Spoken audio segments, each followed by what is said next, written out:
Tayo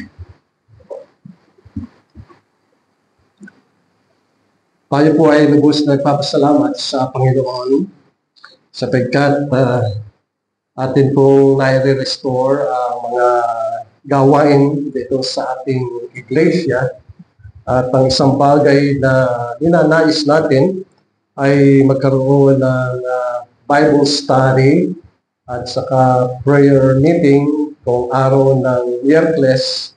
At sa gayon ay tayo muling magkasama-sama sapagkat ito ang ginagawa ng Panginoon upang maging matatag ang pananampalataya na itinagkaloob niya sa atin. Lagi natin tatandaan ang pananampalataya ay kaloob ng Diyos. Ito ay pinagkaloob sa atin upang tayo ay patuloy na maging matatag bilang mga anak na kanyang kinupkop sa pamagitan ng ating Panginoong Jesucristo. At ang ating magiging paksa ngayon ay ang taimtim o maalat na panalangin. Ito ang isang bagay na laging binibigyan ng halaga sa banal na kasulatan, na ang mga anak ng Panginoon, anak ng Diyos, ay dumulog sa Kanya at tumawag sa Kanya na Ama na nasa langit. Ito rin ang siyang itinuturo ng ating Panginoong Jesucristo. At tingnan natin ang mga bagay na kinakailangan sa buhay ng isang mananampalataya na maging maalam o taimtim ang kanyang panalangin.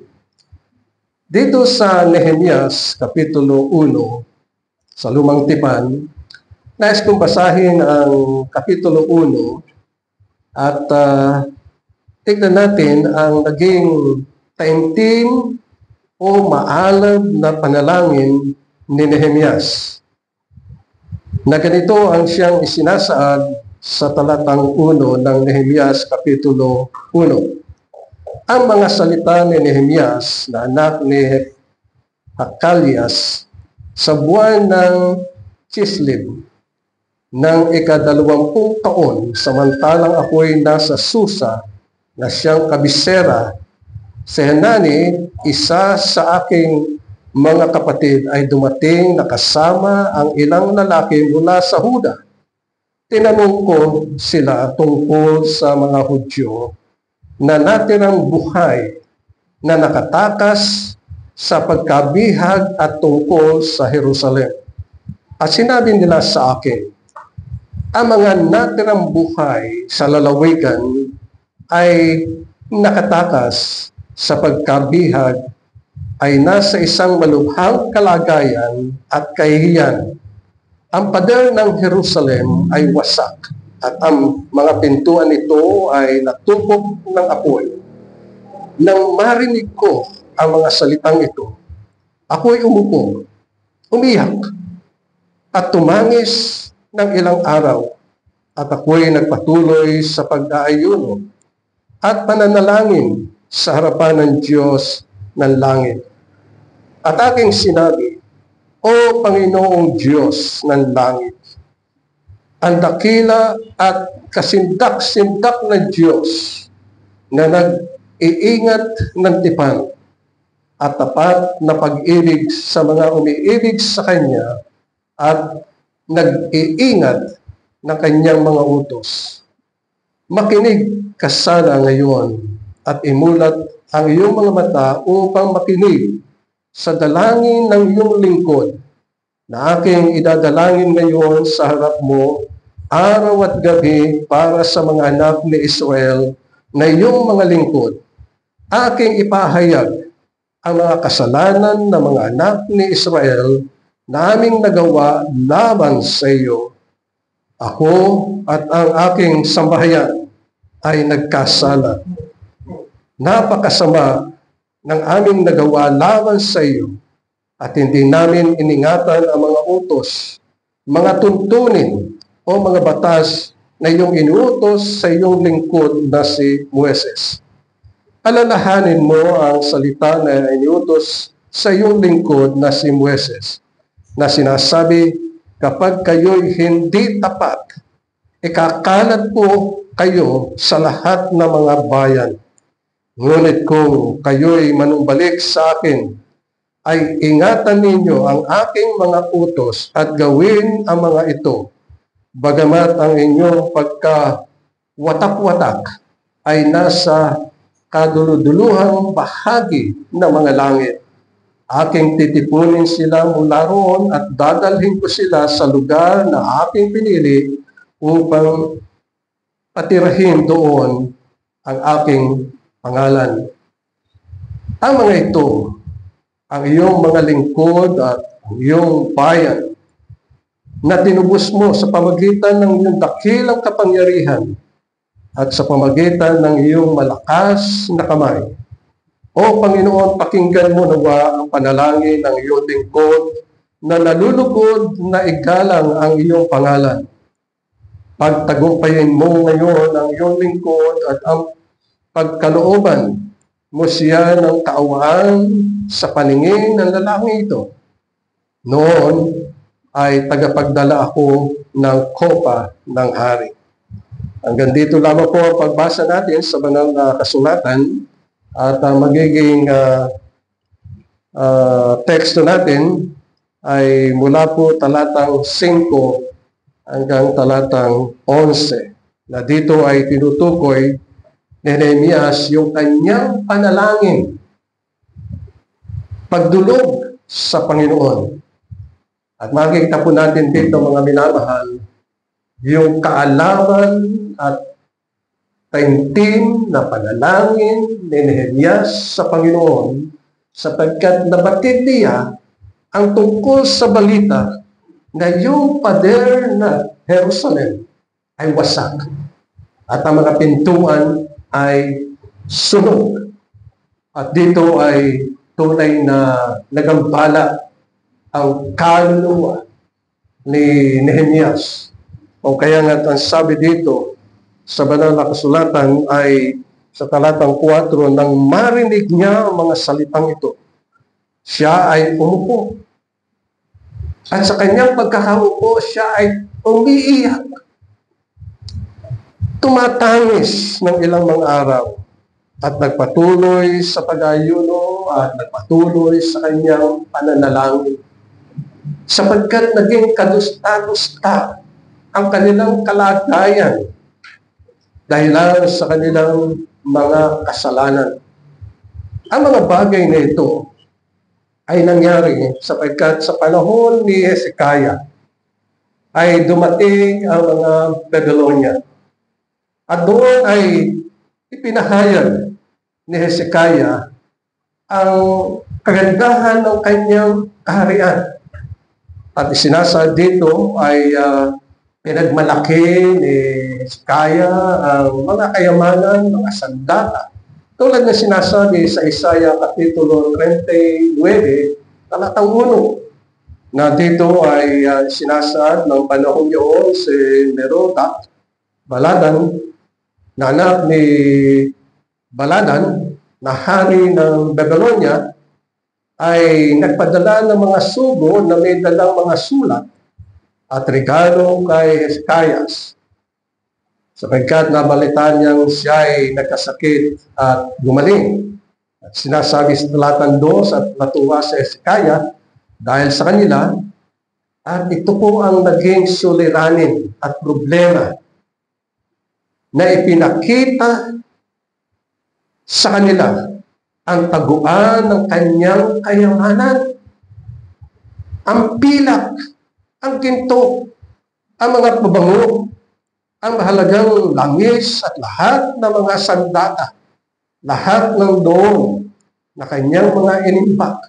Walang bagay sa bahay o sa buong sakop man niya na hindi pinakita ni Hezekiah sa kanila.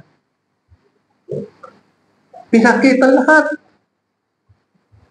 Ito ang isang kasalanan at malaking kasalanan ni Hezekiah. At dahilan doon ay sila'y pinagwatak-watak ng Panginoon. At ito ang siyang naging bahagi sa panalangin ni Hezekiah na dahilan sa sila'y lumabag sa kautusan ng Panginoon. Katulad na sinabi sa talatang 8 na binigyan ng babala ang mga Israelitas na kung sila'y hindi susunod sa kalooban ng Panginoon, sila'y ikakalat ng Panginoon sa iba't ibang bansa. At gayon nga ang nangyari na sila'y nagkawatak-watak. At alam ba ninyo, nangyari lahat ng kayamanan doon sa Jerusalem ay tinangay, dinala sa Babylonia. At ang kanilang ginawa, winasak ang templo at winasak ang pader at sinunod ang mga pintuan. Naging kadusda-dusta ito sa harapan ng maraming tao at ng buong sanlibutan. Na dati-dati ay mga mananampalataya at sumusunod sa Panginoon. Ngunit dahil sa isang kasalanan, sila'y nagkawasak-wasak, nagkawatak-watak, at marami ang mga namatay. Ganon. Pag ang isang tao ay hindi sumusunod sa Panginoon. At dahilan doon, nabuo sa puso ni Nehemias ang panalangin at nanalangin siya pagbabalik loob upang sa gayon ay maituwid niya ayon sa kalooban ng Panginoon ang ito niya. Kayo muling ibalik sa kayusan ang pader at gayon din ang mga pintuan ng lungsod na yun. At tunay na naging panalangin dito ni Nehemias na siya ay dumulog sa Panginoon, humingi siya ng tawad dahil sa kasalanan na nagawa ng kanyang bayan ng bawat isa. Dito ay marugdog. Ibig sabihin ay talagang maalam yung panalangin ni Nehemias sa Panginoon.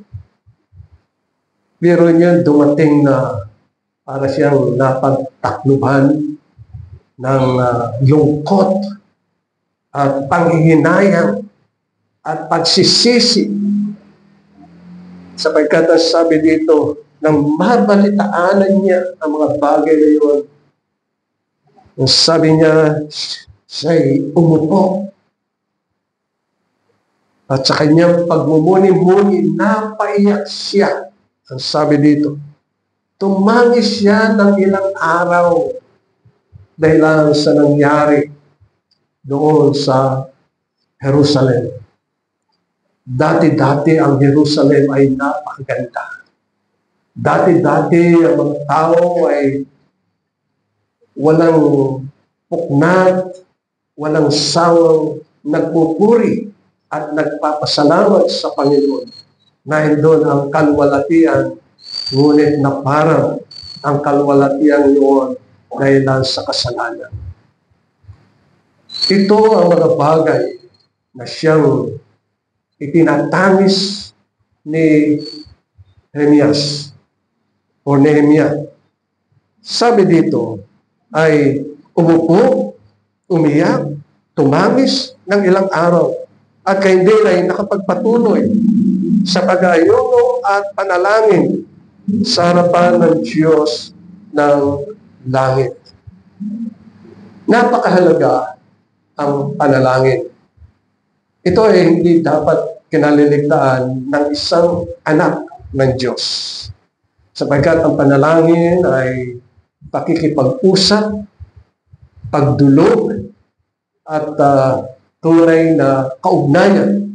Tatlong bagay ang ating pag-aaralan ngayong umaga, mga minamahal.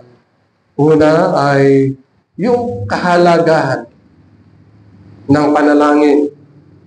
Ang pangalawa ay yung kadahilanan. At ang pangatlo ay yung kaalaman o kasiglahan na manalangin sa Panginoon. Una ay yung kahalagahan ng panalangin. Ang panalangin ay pagbibigay samba sa Diyos at sa Amang nasa langit. Napakahalaga na mapatid natin ang mga bagay na ito sapagkat ang sinabi ng ating Panginoon Kristo, kung kayo'y mayroong mga pangangailangan, ay manalangin kayo sa Ama. Ibig sabihin ay meron tayong nadudulugan. Sapagkat tayo, kung ating susuriin at aalamin, wala tayong kakayahan, wala tayong kalakasan, wala tayong kapangyarihan, at wala tayo. So lahat ng mga bagay ay mula sa Diyos.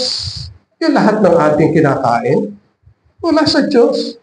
Sapagkat ang Diyos ang siyang nagpapaulan at nagpapasikat at siya ang namamahala sa lahat ng mga halaman at kayo din sa lahat ng mga hayop na kinakailangan ng ating katawan. Katunayan, ang halaman ay bunga ng lupa. Siguro, isipin niyo, bakit kailangan natin kumain ng mga halaman? Ay sapagkat tayo ay nilalang ng Diyos mula sa lupa. Ang kailangan din natin ay mga pagkain galing sa lupa. At gayon din ang mga ibon na galing sa tubig. At ang mga hayop na galing sa lupa. Sa mga bagay na ito ay sinabi ng Panginoon sa Genesis, ang lahat ng yan ay maaaring yung kainin. Ang mga bagay na yan ay magbibigay lakas sa ating mga katawan upang tayo ay makapaglingkod sa Panginoon. At dito ay tinutukoy na napakahalaga ang mga bagay na yun. Pero ang Diyos pa rin ang siyang namamahala sa ating buhay. Siya ang nagkakaloob ng mga bagay na yun. Sapagkat ang Diyos lamang ang siyang makapangyarihan tulad ng sinasabi ng Panginoong Kristo na siya ang namamahala sa lahat ng mga bagay ayon sa kapangyarihan ng kanyang salita.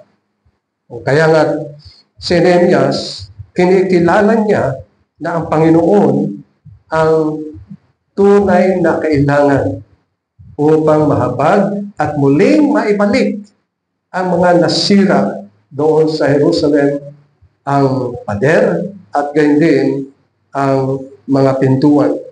Pero alam natin, pag binasa natin ang Ezra, si Ezra naman ang siyang itinalaga ng Diyos upang isaayos yung templo. So lahat ng mga bagay na naroon doon ay nasira, pero hinirang ng Diyos, tinalaga ng Diyos si Ezra upang iayos ang templo. Pero dito kay Nehemias, upang maprotektahan ang templo ay kinakailangan mabakuran, maglagyan ng pader, ang lunsod, at gayon din ang mga pintuan ay kailangang isaayos. Kaya kinikilala ni Nehemiah ang pagtugon ng Panginoon. O kaya nga sabi niya ay siya'y patuloy na nananalangin, dumudulog, at upang sa gayo'y muling maibalik ang kagandahan na nawala sa Jerusalem. Na tulad ng ating nakikita ay dati-dati ay napakaganda. Ngunit nawala. Si Pablo, sa kanyang pangaral ng Ebanghelyo, nakikita niya ang buhay ng mga mananampalataya. Sapagkat ang mga mananampalataya ay pag-aari ng Diyos. Sila ang mga anak. O kaya nga si Pablo ay hindi humihinto sa panalangin. Lalo-lalo na yung sinabi niya sa Colosas, Kapitulo 1, talatang 9, na ang sabi niya ng kanyang sabihin na kaya't mula ng araw na aming marinig ito, hindi kami tumigil ng panalangin para sa inyo sa paghiling na kayo'y punuin ng kaalaman ng kanyang kalooban sa buong karunungan at pagkaunawang spiritual. So ang kahilingan ni Pablo sa kanyang taimtim at maalam na panalangin para sa mga taga-Kolosas ay yung sila'y punuin ng kaalaman ng Diyos.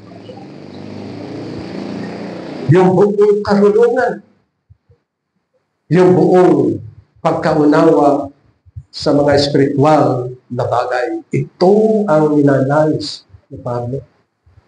At maaaring gayon din ang ating maging hangarin na idalangin natin sa ating mga kapatiran na pagkalooban tayo ng karunungan, pagkalooban tayo ng kaalaman, pagkalooban tayo ng kaunawaan ng salita ng Panginoon sapagkat kuminsan pag tayo nagbabasa, parang walang pumapasok sa ating puso, walang pumapasok sa ating kaisipan. Ngunit, kung tayo'y taimtim at maalam na manalangin, pagkakalooban tayo ng Panginoon ng kaalaman, karunungan, kabatiran, pagkaunawa sa salita ng Panginoon. Ito ang maging dalangin natin araw-araw. At maging sa ating iglesia, hangarin natin na muling magkaroon tayo ng prayer meeting o ang araw ng Miyerkules. At hindi lamang yun, bawat isa ay makalakad ng nararapat sa Panginoon. Ito yung sinabi ni Pablo sa verse 10 ng Colossians chapter 1, verse 10. Na sabi niya, upang kayo'y lumakad ng nararapat sa Panginoon. Bakit? Sapagkat ang sanlibutan natin ay puno ng kasalanan. Yung social media, puno-puno ng mga fake news. Social media, sira-siraan dito, sira-siraan doon. So ano kinakailangan? Ang mga mananampalataya ayon sa kaalaman at karunungan at pagkaunawa sa salita ng Panginoon, kinakailangan lumakad ng nararapat sa Panginoon. Na lubos na nakalulukod tayo, kinakailangan kung ituturing natin tayo ay mga anak ng Diyos dahil sa ating Panginoong Kristo, ay kinakailangan tayo lumakad na kalugod-lugod sa Kanya at gawin natin ang mga bagay na nararapat at magsipagmunga ng mabubuting gawa. Hindi yung mga bagay na kung ano-ano ang nadidinig natin tungkol sa pananalapi, kundi gayon din ay mamunga ayon sa mabuting gawa at lumago sa pagkakilala sa Panginoon. Ito yung sinasabi sa verse 10. Ang sabi ni Pablo, upang kayo'y lumakad ng nararapat sa Panginoon, na lubos na nakalulugod sa Kanya, na namumunga sa bawat gawang mabuti, at lumalago sa pagkakilala sa Diyos. Importante ito, mga minamahal. Mahalaga nito ang pagkakilala natin sa Panginoon. So, paano tayo lalago sa pagkakilala sa Panginoon? Kundi sa pamagitan ng pakikinig at pangaral ng Ebanghelyo tungkol sa ating Panginoong Jesucristo. Kaya nga kinakailangan na tayo ay may banal na kasulatan na araw-araw ay meron tayo binabasa at pinagbubulay-bulay, pinagmumuni-muni at ating iniisip kahit na tayo ay nakaupo, kahit na tayo ay nakatayo, kahit na tayo naglalakad, kahit na tayo ay naglalakbay, ay patuloy nating pagbulay-bulayin ang mga salita ng Panginoon sapagkat yun lamang ang tanging paraan upang tayo ay lumago sa pagkakilala natin sa ating Panginoong Jesucristo, pagkakilala sa Diyos. Hindi yung mga bagay na kalayawan ng sanlibutan, na mga pagtitipon, mga shopping sa mga malls, hindi yun. Kundi yung personal na ating relasyon sa Panginoon.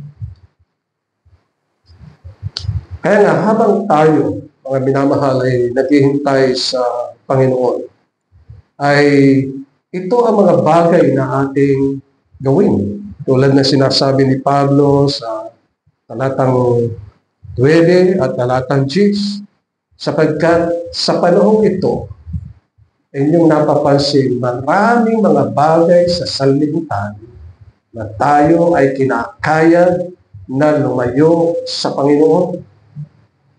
Kinakayad tayo ng sanlibutan. Kaya tayo ay laban sa sanlibutan sapagkat ang sanlibutan ay gumagawa ng katampalasanan sa harapan ng Diyos. Kadiliman. Pero nyo, sa ating kapanahunan, ang social media, ang maraming oras ang naaksaya sa atin. Yung makipag-Facebook ka, makipag-messenger ka na kung ano-ano mga kwento, kung ano-ano marites meron, at kung ano-ano mga bagay na yun. No? Hinihikayat tayo na wala yung ating diwa sa Panginoon. Pati nga sa pananambahan Biro nyo, sa pananambahan hindi ba ninyo napapansin, marami yung mga tao na nagsasabi, "Hoy, birthday namin, kasal namin, magdiriwang kami ng kasalan." Kung bakit linggo itinatapat No? Sabihin nila, paano yung Monday to Saturday, may trabaho kami, Sunday lang. Dyan tayo natakamali. Sapagkat pag gano'n ang ating katwiran, hindi tayo lalago sa Panginoon. Sapagkat ang Sunday ay para sa Panginoon. Kaya nga mahigpit yung bili ng Panginoon. Ang trabaho ay hindi para sa linggo, kundi para sa Panginoon sa pakikinig at pag-aaral ng kanyang mga salita. Kaya ang sanlibutan ay nariyan para ilayo tayo sa ating relasyon sa Panginoon, maging sa ating panalangin. Kasi pag may pera tayo, hindi na tayo nananalangin, ba dapat itong bilhin? Hindi. Pag may pera tayo, gusto ko yun. Ang umiiral ay yung kagustuhan. No? Hindi natin tinitingnan yung ano ang mga bagay na kalugod-lugod sa Panginoon. At kuminsan din, ay sa panahon ng pamilya, kaya kailangan ay meron tayong family devotion. Sa family devotion ay kinakailangan na magkasama-sama at magkaroon ng pagpupulong tungkol sa Panginoon.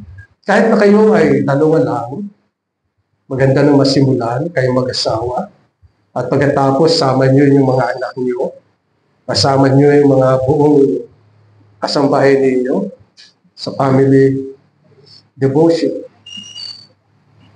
Kung kaya nga ito ang ating bitkin, o kaya nga sinasabi ko na ang buhay ng isang mananampalataya ay maalam, taimtim sa panalangin.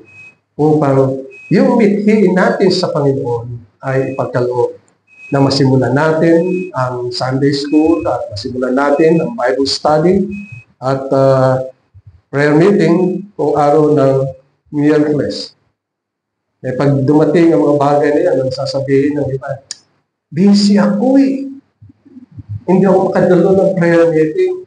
Hindi katwiran niya sapagkat paano ka i-bless ng Panginoon kung hindi ka dadalo sa mga bagay na gawain ng Panginoon. Pagmasdan natin ang ginawa ng ating Panginoong Jesucristo dito sa Mateo Kapitulo 26. Dito sa Kapitulo 26, nagsisimula sa talatang 36, ay makikita natin na hinikayat ng Panginoon ang mga alagad na sila ay dumako sa isang lugar, sa isang puok na ang pangalan ay Getsemani. At doon ay kasama niya si Pedro at ang dalawang anak ni Zebedeo. At sinabi ng Panginoon sa mga alagad sa talatang 38 ng chapter 26 ng Matthew, at sinabi niya sa kanila, "Lubhang nalulungkot ang aking kaluluwa, halos ay ikamatay.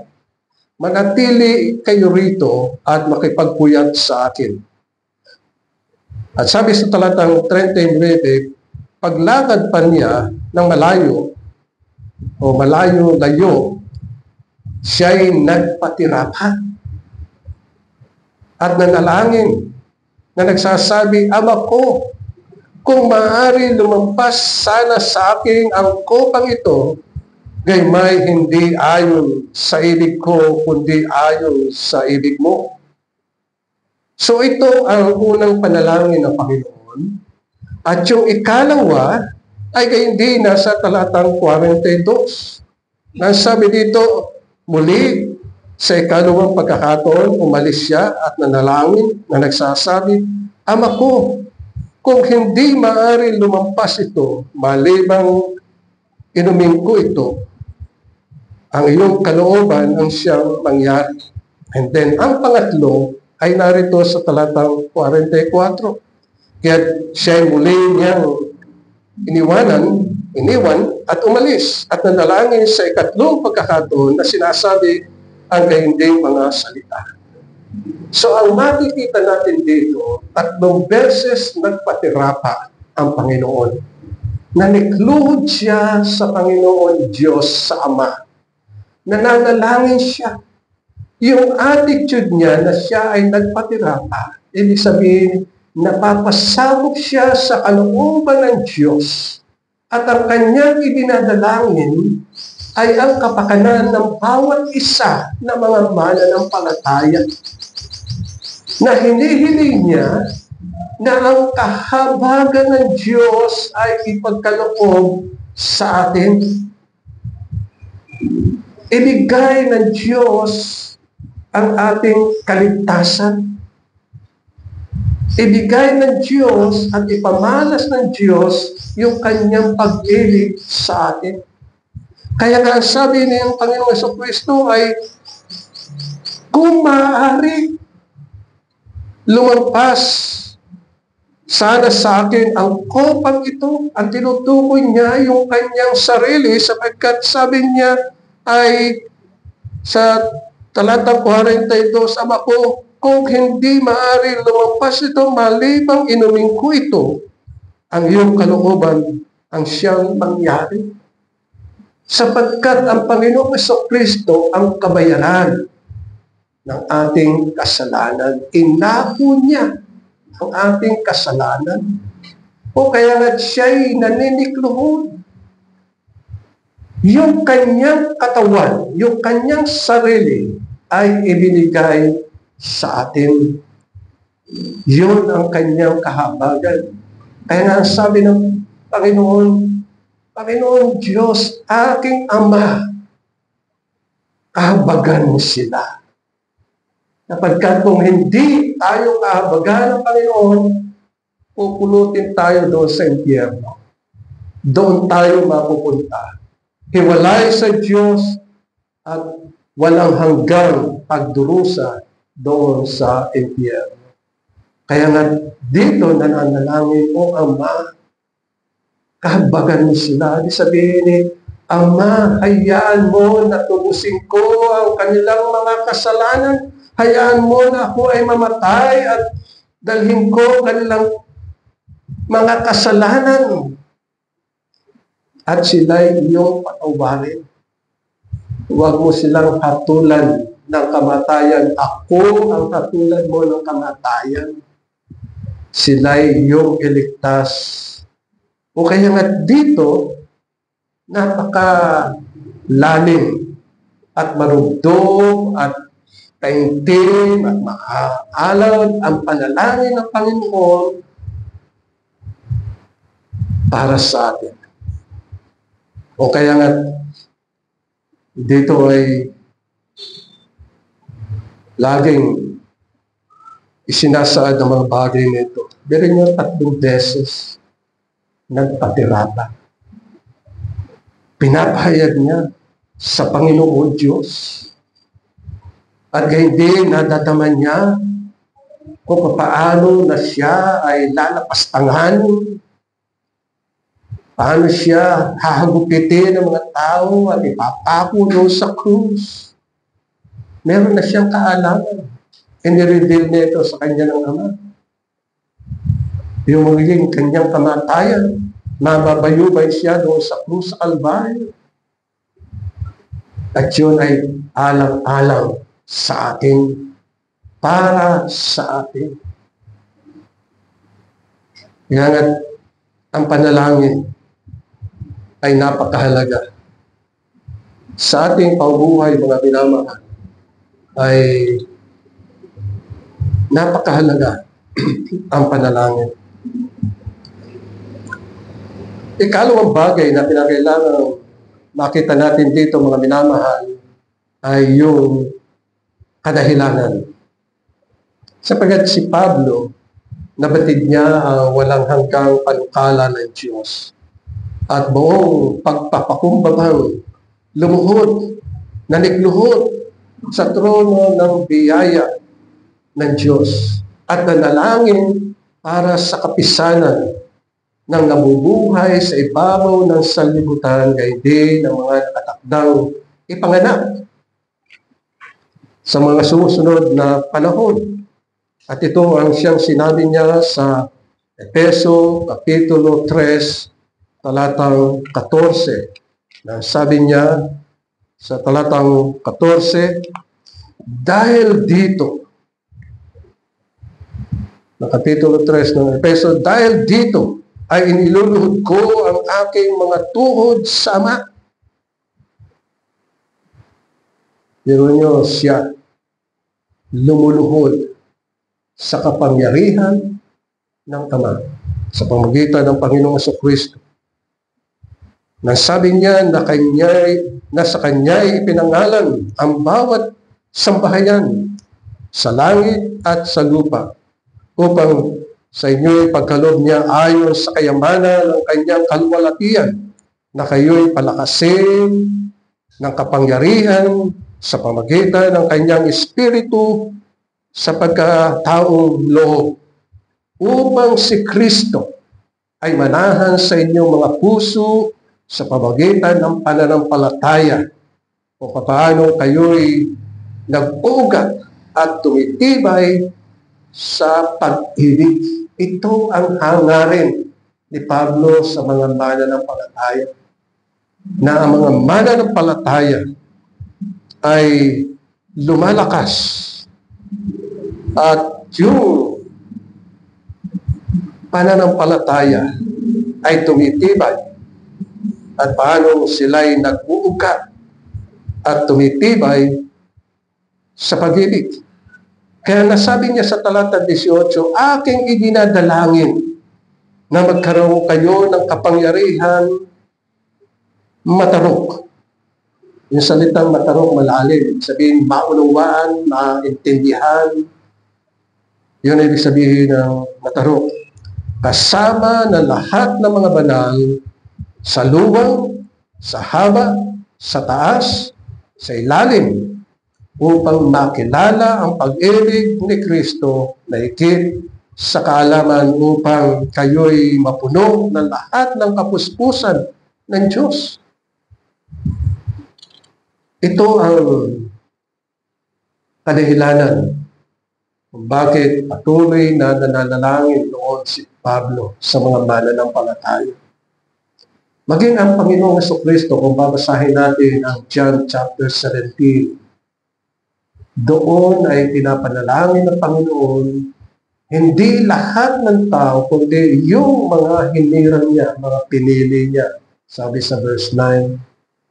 At ang sabi ng Panginoon, hindi ko sila nakakalimutan. Hindi sila mawawaglit. Hindi sila mapapahamak.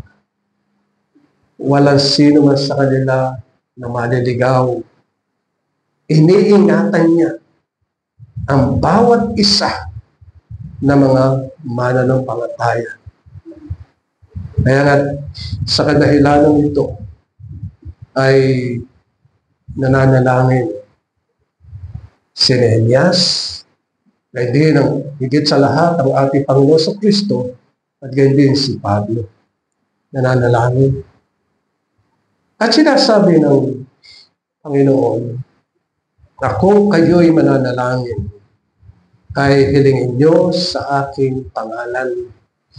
Kinakailangan ay meron tayong dinadala na pangalan sa ating Ama. Sapagkat kung wala tayong dinadalang pangalan sa ating Ama, walang kabuluhan ang ating mga panalangin. Naalala niyo si Jose? Nagkaroon ng tagutom sa Ehipto. Dumating ang mga kapatid ni Jose at bumili ng mga pagkain o ng wheat, ng trigo doon sa Ehipto. At sinabi ni Jose kung naroon kasama nila si Benjamin, yung kanilang kapatid, yung kanyang kapatid, sabi nila wala. Kaya ano ang sinabi ni Jose? Hindi kayo makakabalik ng Ehipto para bumili ng trigo maliban na dala nyo si Benjamin. Yun ang ibig sabihin. Kaya nang bumalik ang magkapatid, dala-dala nila si Benjamin na kapatid ni Jose. Dito ay pinahayag lang sa atin ng Panginoon na kung sakaling tayo mananalangin, ang lahat ng ating mga panalangin ay hingin natin sa Panginoon sa Kristo. Yan ang kailangan ay dalhin natin ang pangalan ng Panginoon sa Kristo sapagkat meron tayong kaugnayan sa Kanya. Siya ang ating tagapagligtas. Siya ang ating hari. Siya ang tagapamagitan natin. Siya ang propeta natin. Siya ang ating pari. Ang Panginoong Jesucristo. Kaya sa panalangin, kinakailangan ang kaalaban, maalam, kasiglahan ng panalangin. Dalawang bagay lamang, mga minamahal, ang nakikita natin sa taumuhay. Una ay yung gawa ng pananampalataya. Ang panalangin ay gawa ng pananampalataya. Kaalaban ng pananalangin sa Panginoon. Katulad na sinabi ni Pablo sa mga taga-Epeso, Kapitulo 1, talatang 16.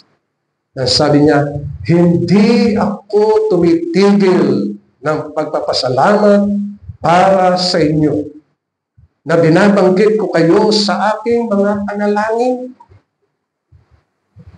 Yun ang sinabi ni Pablo sa mga taga-Epeso.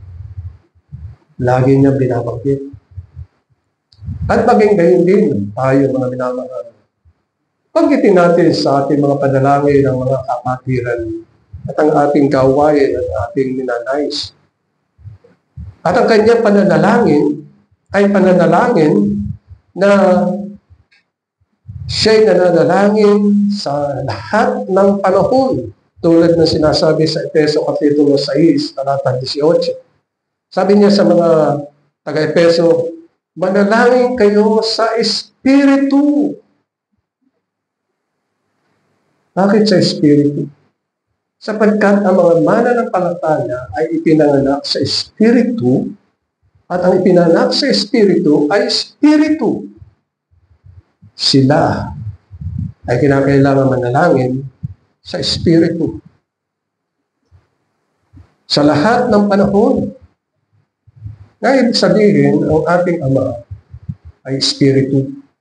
Siya ay walang katawan. So tayo, pag tayo nanalangin, ay sa Espiritu. At yun ang sinasabi dito. Nasabi, manalangin kayo sa Espiritu sa lahat ng panahon, sa bawat panalangin at pagsamo, at ang mga bagay nito ay maging handa na may buong pagtityaga at pagsusumamo para sa lahat ng mga banal. Ang laging ikinagagalak ni Pablo ay yung mabalitaanan niya ang mga bagay na nangyayari sa buhay ng isang tao, hindi sa kanyang mga gawa, kundi ayon sa gawa na bunga ng pananampalataya. Kaya nga sabi ni Pablo sa mga mananampalataya sa Filipos Kapitulo 4, talatang 6, huwag kayong mabalisa sa anumang bagay, kundi sa lahat ng mga bagay sa pamagitan ng panalangin at pagsamo na may pagpapasalamat ay ipaalam ninyo ang inyong mga kahilingan sa Diyos. So sinasabi dito ni Pablo, ano yung ating mga kahilingan? Sabi ni Santiago, kaya kailangan pag tayo nananalangin ay naayon sa kalooban ng Diyos. Kapag hindi lahat ng panalangin ay maaaring dinggin ng Panginoon, kasi maaaring kaya tayo nananalangin ay dahil para sa ating kalayawan at para sa ating kayabangan. Hindi ganoon. Ano ba yung kalooban ng panalangin? Higit sa lahat, sabi sa Revelation chapter 8 verse 3, ang panalangin ay isang insenso na pumapailanlang sa langit. Sabi sa Revelation chapter 8 verse 3, dumating ang isa pang anghel at tumayo sa harap ng dambana na may hawak ng isang gintong lalagyan ng insenso, at binigyan siya ng maraming insenso upang idagdag ito sa mga panalangin ng lahat ng mga banal sa ibabaw ng dambanang ginto na nasa harapan ng trono. At sabi sa talatang 4, at umakyat ang usok ng insenso, kalakip ng mga panalangin ng mga banal mula sa kamay ng anghel patungo sa harapan ng Diyos. Ang ating mga panalangin, pag tayo tumawag sa ating Ama na nasa langit, ay pumapailan lang at ito'y nakarating sa trono ng Diyos.